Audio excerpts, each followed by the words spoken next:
Hey,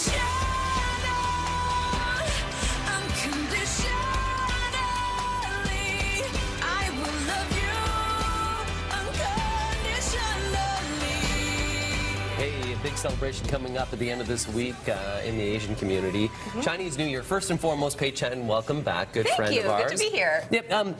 So Chinese New Year is Friday, right? January 31st this year, yeah. So also known as the Spring Festival or the Lunar New Year, and we are welcoming in the Year of the Horse this year. Yeah, the horse. What does that represent? Well, the horse. So the Chinese believe that if you take on traits of the animal in the year which you were born. So there's a 12-year cycle, 12 animals. People born in the Year of the Horse are considered playful, popular, wise, good with money. I'll give you a few examples. Oprah Winfrey is a horse. Ashton Kutcher is a horse. Okay, makes sense. So there's another one. I'm Jerry a rat. Seinfeld. You're a rat. Yeah, I'm a dragon. Yeah, you're a dragon. Yeah. Breathe fire. Red's a big color. We can see that Red in the lantern is. too. Yeah, so you'll see a lot of lanterns decorating Chinese homes. Also the lucky envelopes. This was one of my favorites as a kid. You get money, right? You get money in there. And 8 is a very lucky number in Chinese culture. So it's good luck if you give money in denominations of 8 or that end in 8. So that's always one that the kids love and that I remember receiving it. That's how I knew it was Chinese New Year when I was growing up in Nova Scotia, which was somebody gave me an envelope of money. So I brought in some of the traditional produce that you might find. And food is always a big thing. Food and family, it's always about getting together for that.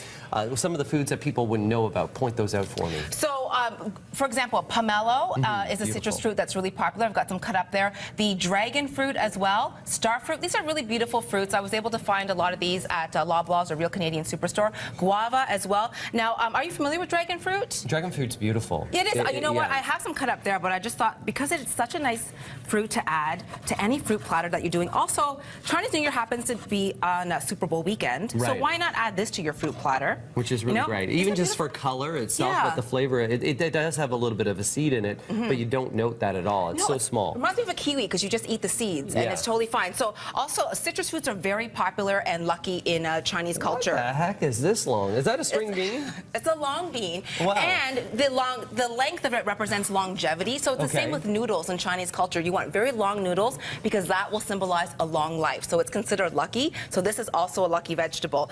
It's also typical to give things like fruit, mandarin oranges or tangerines with the green attached because the green represents money and gold and good fortune. So this is quite common. It's a celebration of spring too. So the green is almost like a sign of spring. Exactly. So it would be quite common to go to someone's home and bring them some oranges with the green attached. That's important. If you're attending a Chinese New Year celebration, if you're not familiar, what do you bring? Exactly. Like, what do you do? And this would be something? This is something that you would bring that would be considered good luck and good fortune. Also, traditional snacks are quite common. So I was able to pick up some of these T&T brand pineapple snacks. I grew up with these because they're a Taiwanese snack, and they've got a really dense, sweet pineapple filling in there. I encourage you to try one later on. T&T is it's basically one that focuses on Asian cuisine. I know it's really good to get some really good fish and things like that. And the great thing is a lot of the T&T brand items are now in the Loblaws and Real Canadian Superstores as well, so it's easy for you to pick up when you're out doing your groceries. And I know that you really know this. Well, this is my favorite plant of all times,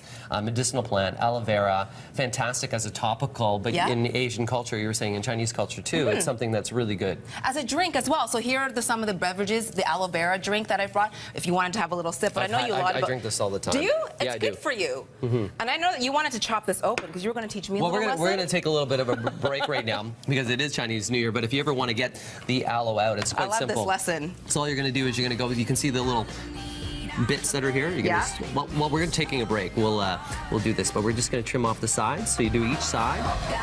So you still just trim off the sides, and then you're going to trim off this side over here. Cut that off. Trim that off, and then you'll get the yellowish sticky gel out of the inside, and that is the topical. So you can see the yellow sticky gel that's right there. We can just switch it. So and then what we're going to do is just take off the top layer right there. There's a lot in there. Yeah, so you just go like that.